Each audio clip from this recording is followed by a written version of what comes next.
fact, Jesus tells you that in this world you will have persecution. In this world you will have tribulation.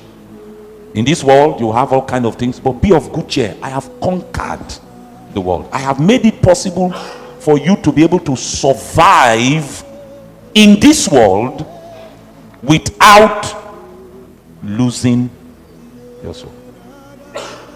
He says, what will it profit a man if he gains the whole world and loses his soul? 37. Are you here now? Or what will a man give? What?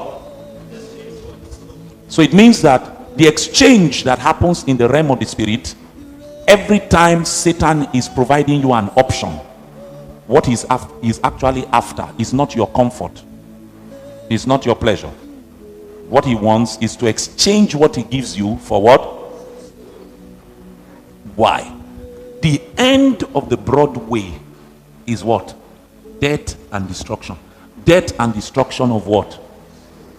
Your soul. Are you here? So Jesus is asking, he said, what will a man give in exchange for his soul? So there are many people who have exchanged their soul for material prosperity. There are many who have exchanged their soul for entertainment. There are many who have exchanged their soul for sexual immorality. There are many who have exchanged their soul for comfort in this world. I want you to pay attention to the things I'm going to say this morning, because if you don't pay attention, you may think that you may hear what I did not say, and I'm going to keep repeating myself as I'm teaching so that you don't hear what I did not say.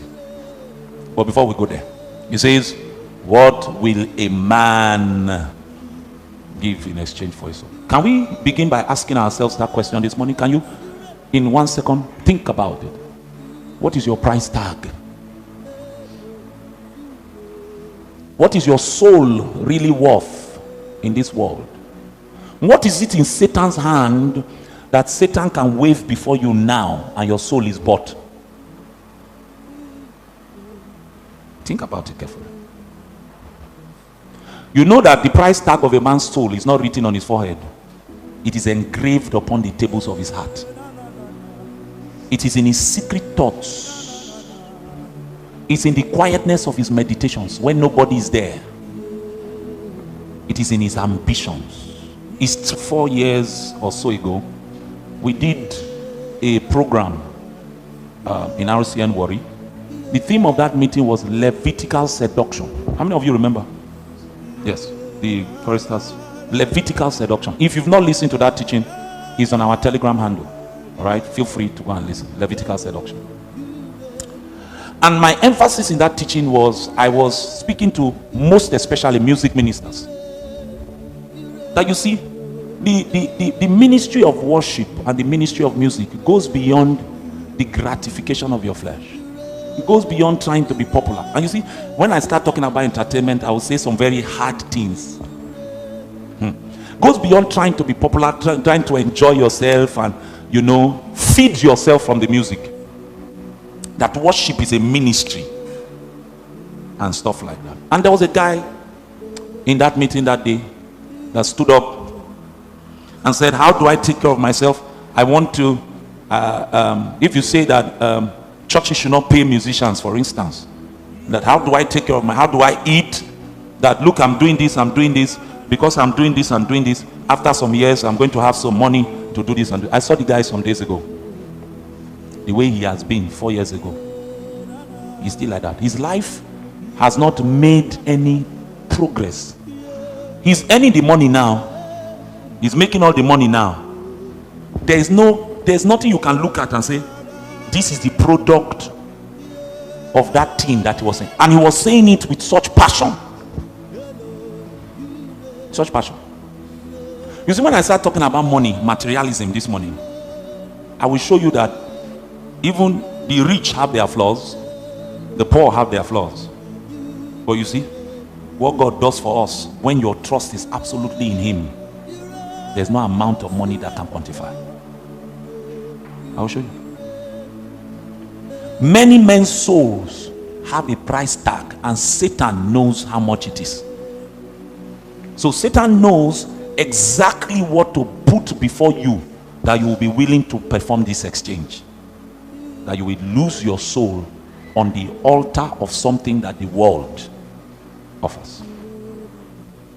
As difficult as it is to say it, as difficult as it is to say it, there's nothing wrong with a church, for instance, saying, you play for us, let's be giving you something. But if you are a music whatever, and in church you are charging money, you have a charge, there's something wrong with it. As hard as it is to say it, there's something wrong with it. And you should know me by now, I'm not afraid of saying the hard things. There's something wrong with it. Because if we are paying you, we should pay all the workers. Is it not true? We should pay everybody. The people who come to wash toilet, don't they deserve to be paid? Somebody will say, you don't need a skill to wash toilet. Go and wash it now. You've not seen some brothers use toilet. When they finish from the toilet, things have been splashed everywhere. You need skill and mercy to be able to. You even need the grace of God to bring yourself to wash the toilet.